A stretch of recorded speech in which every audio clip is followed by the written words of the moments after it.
سورہ ملک آیت نمبر 6۔ آپ کا اور میرا رب ارشاد فرماتا ہے، ایسے لوگوں کے لیے جنہوں نے اپنے رب کا انکار کیا دوزخ کا عذاب ہے اور وہ کیا ہی برا ٹھکانہ ہے۔ دوستو، اس آیت مبارکہ سے ہمیں بہت خوبصورت بات سمجھنے کو ملتی ہے۔ ہم اپنی روزمرہ زندگی میں جھانکیں، ہم اپنی روزمرہ زندگی کی طرف دیکھیں، کیا ہم رب کے احکامات کا انکار تو نہیں کر رہے؟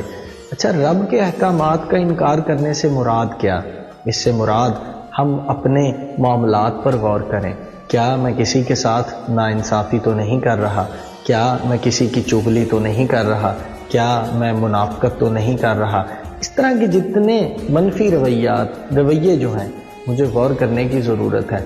اگر میں رب کے احکامات کا انکار کر رہا ہوں تو میرے لیے بڑا ہی دردناک عذاب ہے۔